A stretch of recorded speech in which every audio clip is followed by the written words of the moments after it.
tawan-tawa ako, sabi ko nga pucha, siguro sabi ko matatanggap ko kung may mga ganyang lumalabas na mga balita, pero ang hindi ko matatanggap yung puta bumaba ng sobrang baba yung Kongreso into listening to former drug lords. Hindi nga natin alam kung drug lord pa din to o hindi na to drug lord, pero pucha yan, umamin to na drug lord siya Ang tatay nito, drug lord din. Yung tatay nga nito, umamin na sinusumbong nga yung anak niya dahil siya huminto na, yung anak niya hindi pa. Yan yun. Puta, umamin na drug lord dyan. Tapos ngayon, pinakikinggan ninyo, umiiyak-iyak pa, naninermon pa. Baliktad na nga ngayon, ang naninermon, yung drug lord, sinisermon na ni Kerwin Espinosa, si Bato de la Rosa.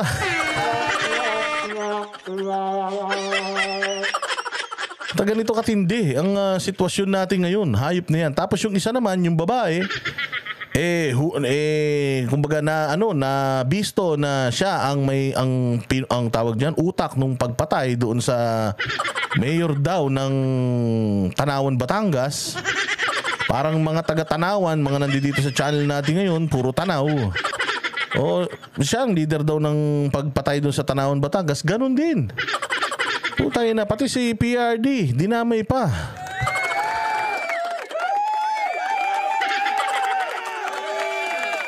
Hayop na yan. Sabi ko, anong klaseng to? Anong klaseng kongreso to?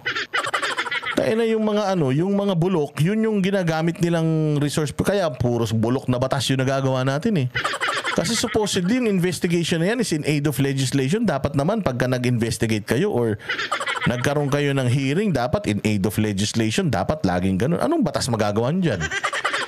Puro chismis yung mga... May chismis pa. Ang chismis daw, yung babaeng killer, puntay na, syota pa daw ni PRD.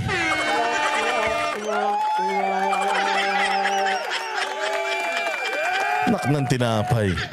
Si PRD, maraming chicks. Pag nakita nyo yung mga chicks ni PRD, may standards. Putsa ngayon, pag nakita nyo yung mga muka ng mga naging chicks niya, talaga naman. Oo, pero puta yung nagsasalitang babae na dyan sa Quadcom, Diyos ko po. Oo, siguro kahit si Coach Oli, di papatol dun Lasingin mo si Coach Oli, lasingin mo kaming dalawa.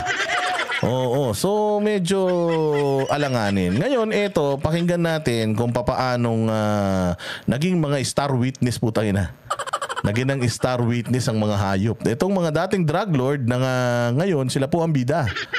Ngayon po, ay gagawa yung mga congressman ng batas na ayon sa mga statement ng mga putang inang mga durugista na ito.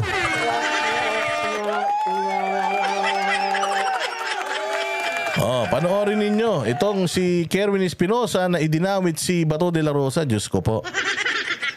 So kesyo si Bato de la Rosa daw ang namilit sa kanya na idawit daw si Leila de Lima. Putangina niyan.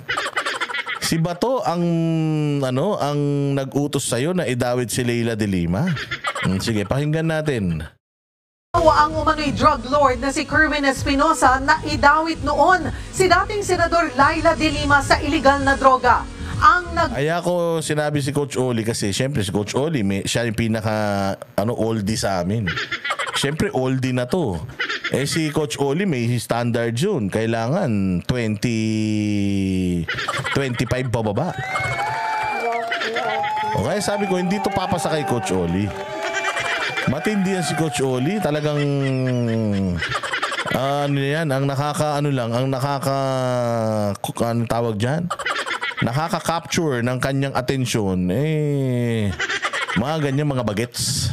Utos daw kay Espinosa ang dating PNP chief at ngayon senador na si Bato de la Rosa na nagbanta pa raw sa kanyang buhay. Live mula sa Batasang Pambansa, nasa frontline ng Kaya nga ang tanong, sana, di ba, sinabi ni Kerwin Espinosa, pinapaano lang sa akin pinapautos lang sa akin na i-implicate ko si De Lima. Okay. So, implicate mo saan? Sa droga. Okay.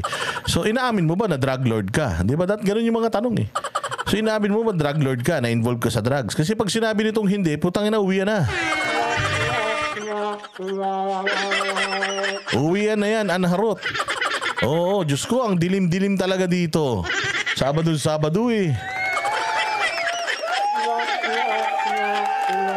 Tapusin na natin to, anharot, no? Oo, tapusin na natin to para matulog tayo maaga. Wala na tayong rason para magtagal pa dito.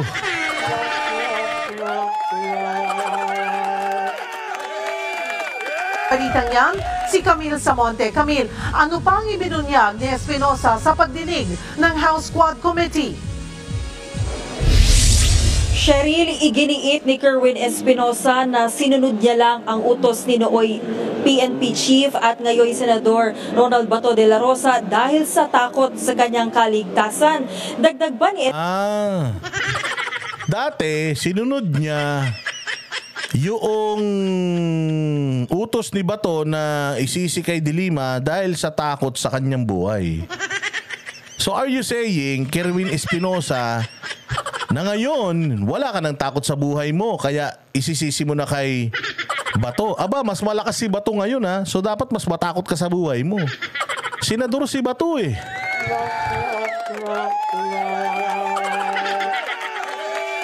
So dun pa lang sa statement na yon na binitawan ni Kerwin Espinosa na sumunod siya noon dahil sa takot na sa buhay niya, it means ngayon hindi na siya natatakot sa buhay niya. Bakit? Protektado ka na?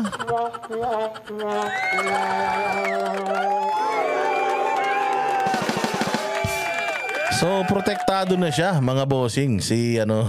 Protektado na po si Kerwin Espinosa ngayong mga panahon na ito. Kaya hindi na po siya takot kay Bato. Mas malakas na po yung may hawak sa kanya ngayon. Kasi kung natatakot siya noon sa buhay niya, sigurado ko na mas malakas kay Bato yung tumatakot sa buhay niya ngayon.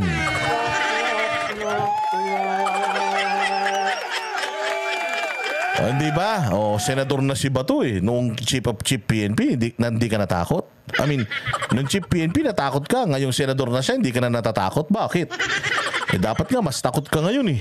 Dahil mas makapangyarihan si Bato ngayon eh. Pero ba't hindi ka na natatakot? Aba. Ibig sabihin yan, meron na pong nagliligtas sa buhay ni Kerwin Espinosa ngayon. Palakpakan.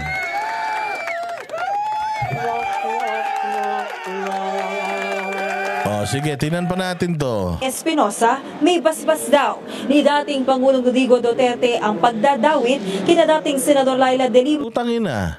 Sinasabi ni Espinosa na may basbas ni PRRD. Yung pagdawit kay Leila De Lima. So ano yun? Ako si Bato de la Rosa, halimbawa. Kerwin Espinosa, putangin na mo, ipapapatay kita. Papapatay kita kapag hindi mo inano ha. Kapag hindi mo itinuro to si De Lima, ipapapatay kita. By the way, Kerwin, may basbas nga pala to ni PRD. Pare, si PRD nagutos nito. Si PRD talagang may ayaw dyan kay De Lima. Kaya inuutusan niya ako na utusan kita. Tapos sa tingin mo, magkukwento pa si Bato sa'yo, gago?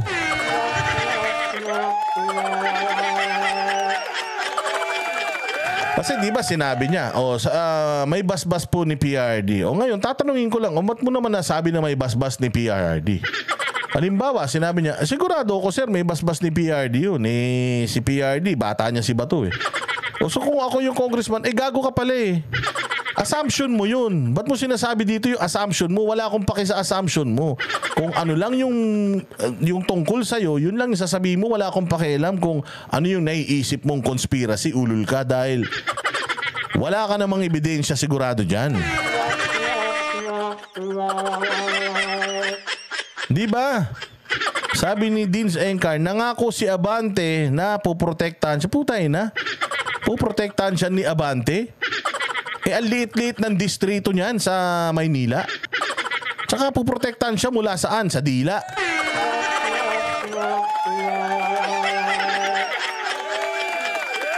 Hindi, sabihin na nga natin, chori-choli, na si Bato, tinakot siya para kanain si De Lima. Putangin na niyan. Bakit pa niya malalaman na may basbas ni Duterte to? Ikukwento pa ni Bato sa'yo. Sa totoo lang, sa dami ng namatay na mga drug lord, Kerwin Espinosa, maswerte ka na buhay ka. Buti na lang, hindi ka nanlaban. Kasi kung nanlaban ka, Kerwin Espinosa, dagdag ka. Sige, diretso. Sa iligal na droga. Digo Duterte ang pagdadawit kina dating Senador Laila De Lima sa iligal na droga. Humarap Ang inamantakin mo. Drug lord, kriminal, pasusumpain mo. Mga gago ba kayo? Puta, hindi magsasabi ng totoo yan. Kriminal yan eh.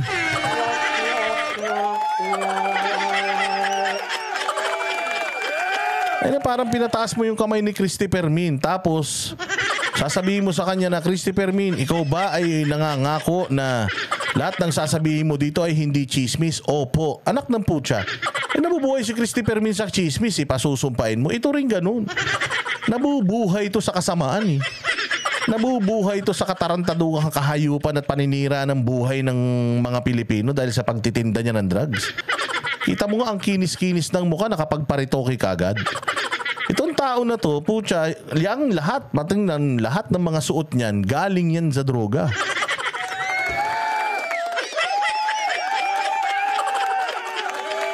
So parang pinasumpa mo si Satanas. Sabi mo, Satanas, ikaw ba ay magpapakabait? Opo. Putangin na, may Satanas bang mabait? Ang ina, naglulukuhan lang kayo dyan. Sa totoo lang, naglulukuhan lang kayo pare-pareho. Putangin na niyan.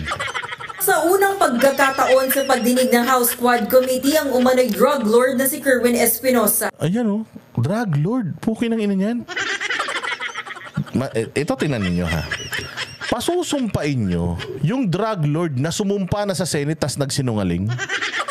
Sumumpa sa Senate yan. Sumumpa pa sa korte yan. Sumumpa sa korte yan. Kaya nga nakakulong si De Lima eh. Kasi meron yan mga sworn affidavits na pinirmahan nila at sumumpa sila sa korte sa piskalya pati.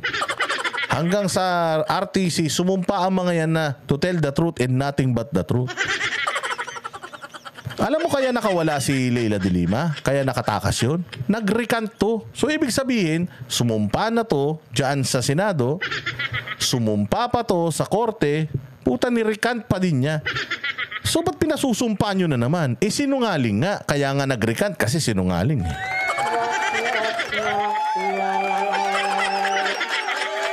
Imelda Nakamura, baga ugnawong yan si Kerning.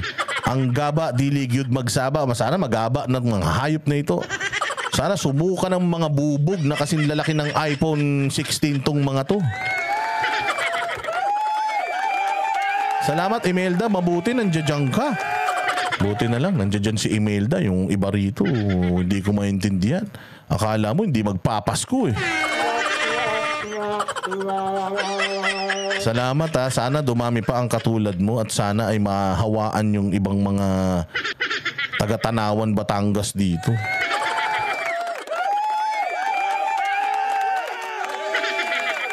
Di ba? Sumumpa.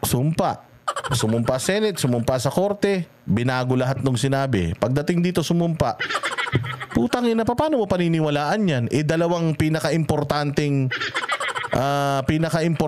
mga sangay ng pamahalaan yung tinarantado ng putang ina niyan. Tas dito, what do you expect? Anong gagawin yan dyan? Di magsisinungaling ulit yan. 2 beses nagsinungaling yan eh.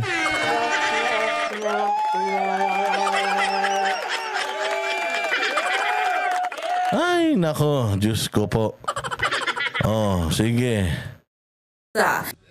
Sa naturang hearing kaugnay ng extrajudicial killing sa war on drugs, hindi maiwasang maging emosyonal ni Espinosa na napasama rin sa narcolis noong administrasyong Duterte.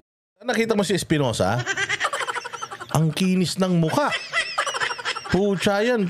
Tingnan mo, parang nag-astringent. Ibang klase, no? Hayahay ang buhay ng mga dating mga kriminal.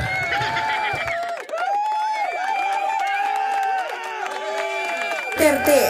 Naniniwala kasi siyang biktima ng EJK ang kanyang amang si Albuera Leyte Mayor Rolando Espinosa. Ang ina nyo, naglaro kayo ng apoy. Naglaro kayong dalawa mag-ama ng apoy. Drug lord yung tatay mo, ikaw din. Parehas kayong naglaro ng apoy, kaya talagang madidisgrasya, mapapaso kayo.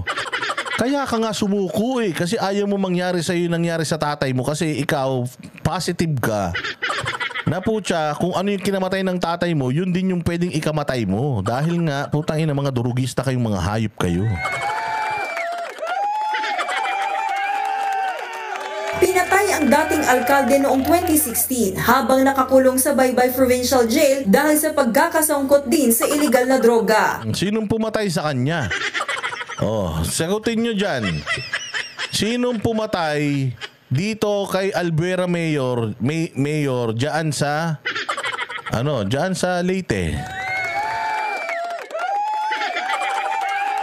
Sa nakakaalam ng istorya nito, ilagay nyo dyan. Sino ang pumatay kay Albuera Mayor? Ang pumatay ba sa kanya? Pulis? Kriminal? Senador? Ang pumatay sa kanya is kalawag na pulis. Bakit siya papatayin sa selda? Kasi nga lalabas yung mga pangalan kung sino-sino yung mga kasama sa payola. Kaya putya, sila na naglikida. Ngayon, ang tanong, utos ni PRD yan? Ba't hindi nilang nila pinatay dun sa bahay nyo? Ba't kailangan dyan pa sa selda?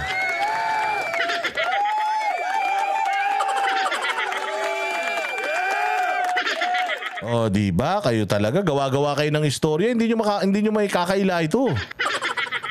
Diyos ko po. Ibinunyag ni Espinosa na inatasan siya ni nooy PNP Chief at ngayon Senator Bato de la Rosa na idawi sina dating Senator Laila de Lima at iba pang personalidad sa iligal na droga. Sinabihan niya ako na aminin mo na sangkot ka sa kalakaran sa droga dito sa Pilipinas. Putang ina, so ibig sabihin nililigtas mo pa yung sarili mo. Putang ina, ba't ikaw pa kinuha niya, hindi na lang iba? So parang sinasabi niya rito na hindi siya drug lord. Pinaamin lang siya na maging drug lord ni Bato, tapos inamin si Leila de Lima yung nakuha. Putang ina niyan. Kerwin Espinosa, ba't hindi yung kapatid mong isa? Ba't hindi yung pinsan mo? Bakit ikaw pa?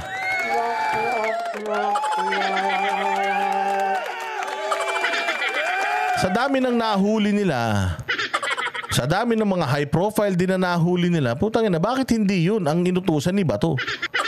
Bakit ikaw? Anong special sa'yo? Tapos ngayon ang sasabihin mo, inutusan niya ako na umamin na involved ako sa drugs, tapos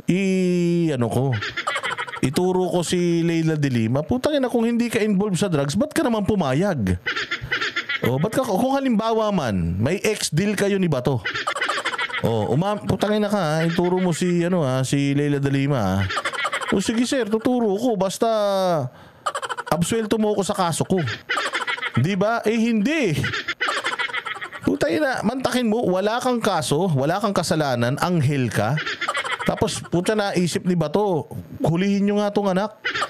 Tapos, paaminin natin na drug lord siya, na si Leila de Lima yung nagutos sa kanya.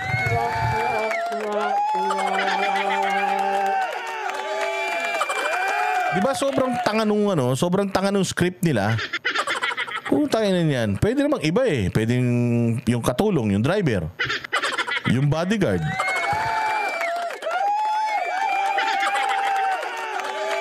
At saka putang ina, Kerwin Espinosa, identified ka ng mga tao sa Leyte. Alam ng mga taga Leyte na putang ina mo, drug lord kang, hayop ka. Tumigil ka. Dati, yun ang yun ang pagkakakilanlan mo dyan. Kilala ka dyan sa inyo. Kilala ka sa inyo. Tayo na mahiya ka sa balat mo. At idawit ko si Peter Lim at si Laila de Lima para madiin na sila. Kapag hindi raw ako sumunod sa plano, pwedeng mangyari sa akin ang nangyari sa ama ko. isa sa mga pamilya ko ang mamatay din. Yan po ay totoo.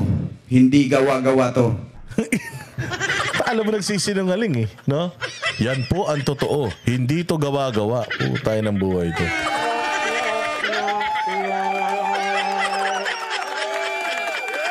Puta, hindi ganyan. Alam mo si Ka Eric, pag nakita mo magkwento, puta, hindi ganyan. Pag nagkwento si Ka Eric, talaga puta, alam mo totoo nangyari. Kasi alam niya yung sinasabi niya eh.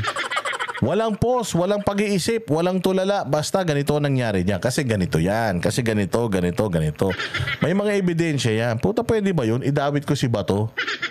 Nang wala akong ebidensya, salita ko lang. O paano? Paano masasabing ganun? Anong prueba mo? Anong patunay mo? Meron bang text? May sulat? May ano? Nakuhanan ba kayo ng CCTV na mayroong mic? O kasi mahirap niyang akusasyon mo ha. Senador ng Pilipinas yung inaakusahan mo. Anong prueba mo na mapapatunayan mong talagang totoo yung sinasabi mo? Wala. Wala akong prueba. Basta lang, sasabihin ko to dito, tapos paniniwalaan niyo ko kasi yun ang usapan natin.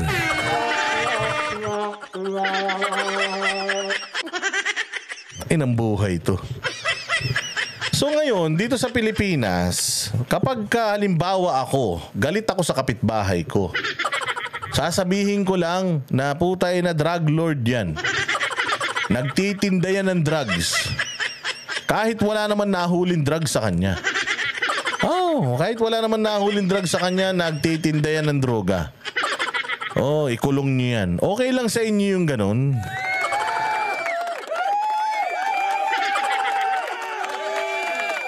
Tinan mo. Ito pa isa. Si Leila de Lima, 'di ba nakalabas siya, no? Tapos ngayon, nire-ready niya na yung mga ikakaso niya doon sa mga may kasalanan kung bakit siya nakulong. Nire-ready niya na. Alam niyo ba na hindi kasama si Bato de la Rosa doon? Alam niyo ba na hindi kasama si Bato de la Rosa doon? So, ibig sabihin, even Leila de Lima, pucha, hindi niya bibintangan si Bato kasi kilala niya si Bato.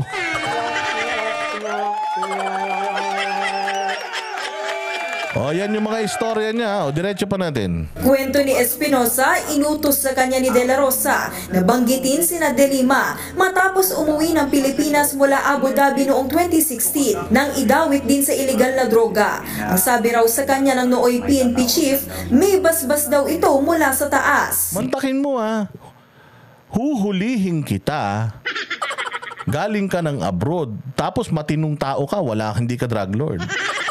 Hindi ka drug lord, basta balikbayan ka lang. Galing ka lang kasi nangyari sa tatay mo. So natakot ka na baka buong pamilya kayong patayin. So tumakbo ka, umalis ka, pumunta ka sa abroad.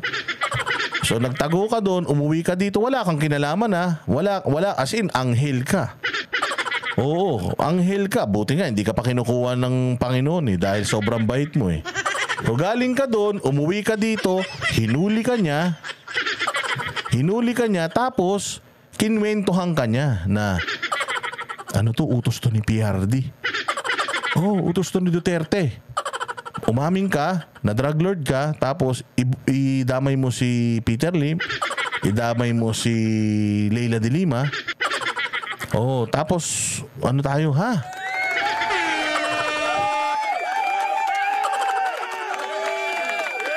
Ay na sobrang tanga, no? Ako si Bato, alam ko na illegal yung ipagagawa ko sa'yo. Putang ina, ba't magbabanggit pa ako, magkukwento pa ako sa'yo?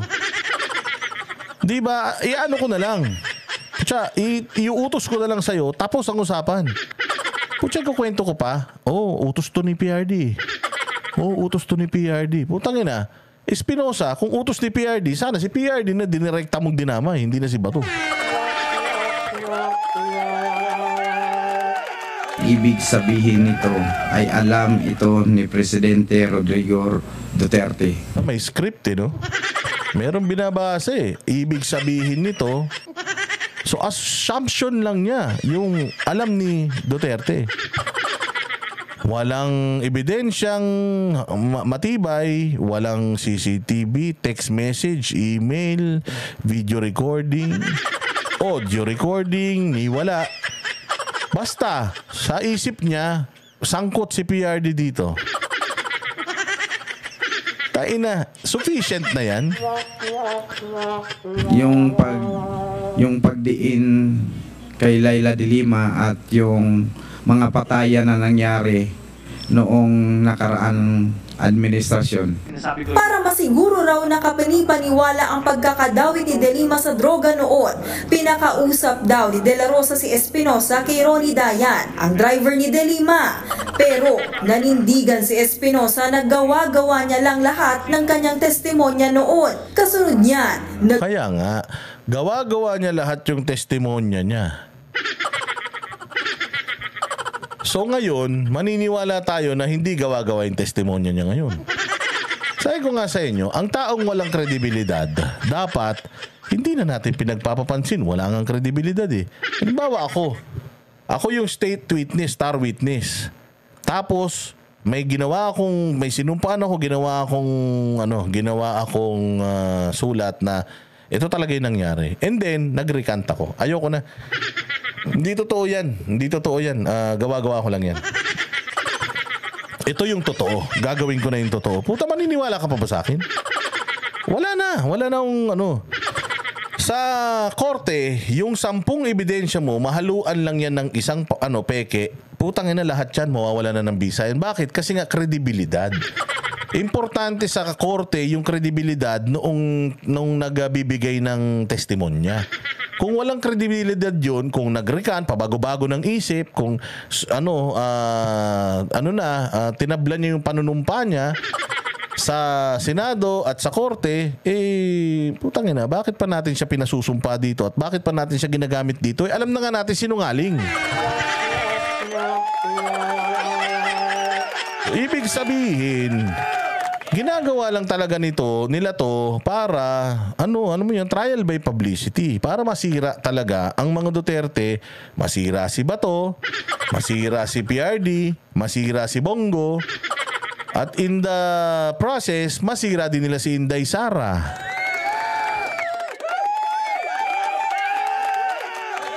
Paano yan? Under oath siya noon, under oath siya ngayon. Oo nga, kaya nga nakakulong yan. Kailan ba nakalaya yan? Nakalaya lang naman yan nung panahon ng mga adictus eh. Hindi naman makakalaya yan nung panahon ng tamang gobyerno eh. Nakalaya naman yan. Sino ba mga may hawak ng Pilipinas? Siyempre, putang ina, kung drug lord kung sindikato yung resource person mo, putang ina, siyempre, sindikato din yung mga naniniwala dyan. Oy, good morning mga banateros, happy Saturday morning. Oy, Marjorie Maniago, happy Saturday morning, ha? Mabuhay ka. nagsorry si Espinosa kay De Lima. Una sa lahat, humingi ako kung nagsubaybay ka ngayon sa hearing dito sa Quadcom, patawarin niyo po ako na nadala sa uto-uto sa panahon na yon, na idamay ka po na walang katotohanan. Mantakin mo, ikaw papayag ka, makukulong ka din. Mantakin mo putang ina. Hindi ka drug lord. Hindi ka, mabait na tao ka. Tapos, sinabi nila umaming ka na drug lord ka. Tapos, isisihin mo or idawit mo si Leila de Lima. Takin mo, pumayag ka. Tapos, ang sasabihin mo lang kasi daw, pag hindi ko daw yun ginawa, papatayin nila yung pamilya ko. Papatayin yung pamilya mo? Bakit naman papatayin yung pamilya mo kung mabait ka? Tsaka parang wala naman akong alam na inosenteng pinatay yung gobyerno natin. Lahat naman na namatay, puros mga may bahid ng droga naman yan. Sa Mindang, salamat kaayo.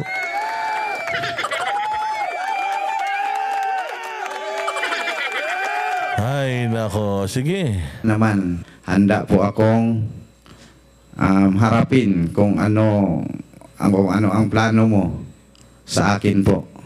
Matatandaang ibinasura na ng korte ang lahat ng kasong isinampa kay De Lima kaugnay sa illegal drugs at Si De Lima, kailan nakalaya?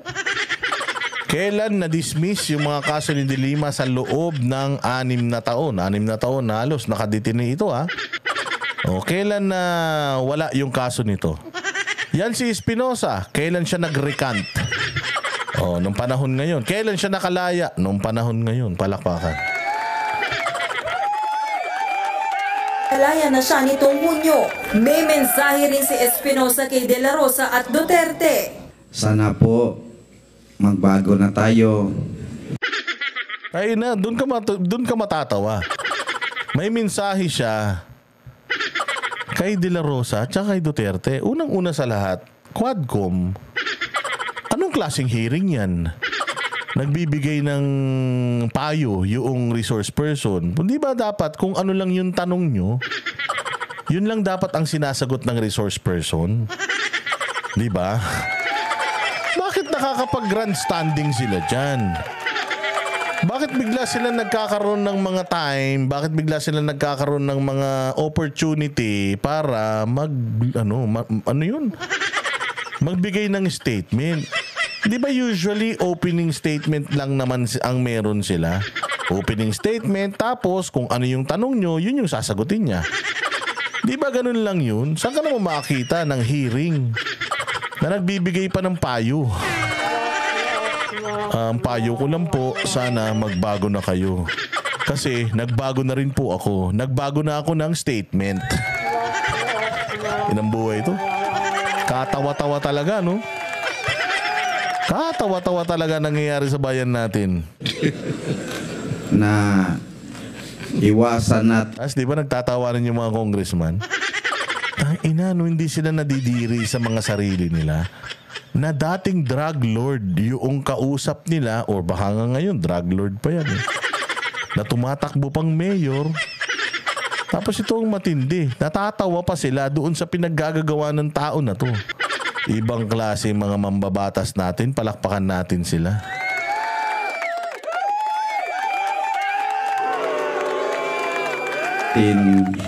Na gumagawa lang ng senaryo dahil sa politika na masira ang isang tao kasi hindi kalyado na. Mr. Duterte, sana po tanga rin talaga to no?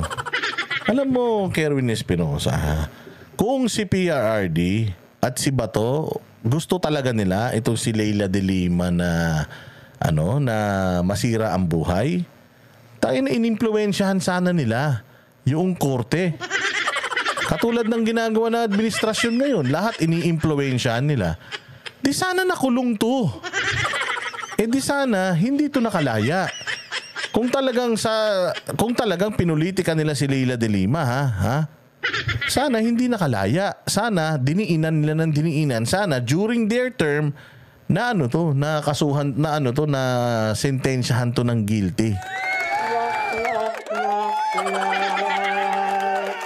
Hindi Ibig sabihin, Kerwin Espinosa, may kaso talaga siya.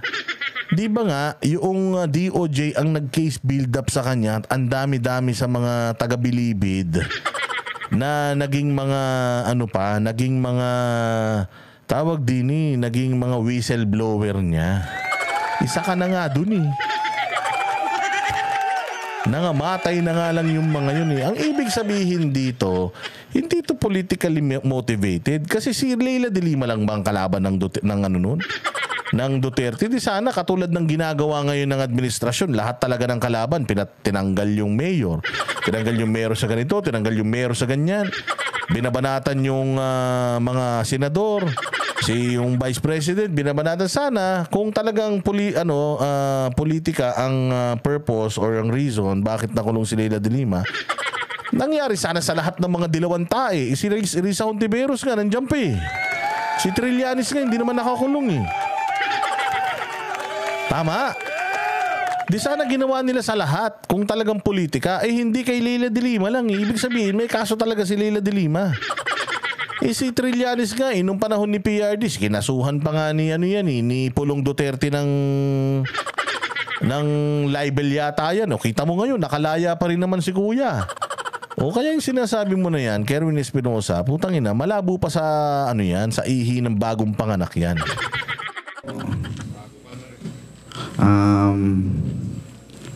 I-validate nyo po bawat report na marinig mo sa iyong paligid para walang taong masaktan. Lalo na ngayon na tumakbo ka ng mayor, huwag kang magpasulsul sa mga nakapaligid sa iyo. Kaya na mas matalino siya kay ano, no? Mas matalino siya kay Duterte, no? Parang sinasabi niya na nagpapasulsul si Duterte. Putang ina ka. Abogado yan. Ba't mo susulsulan yan? Presidente ng Pilipinas yan. Bakit mo susulsulan yan? Dapat sinasabihan mo yan yung kung sino man ang ano. Yung presidente natin ngayon ang dapat sabihan mo yan. Matindi, no? Matindi, mga bossing, mga drug lord. Inuutusan na yung mga former president na abogado, piskal. Napakarami nagawa sa Pilipinas. Puta, ibang klase talaga ang mga nagagawa ng mga drug lord sa Pilipinas.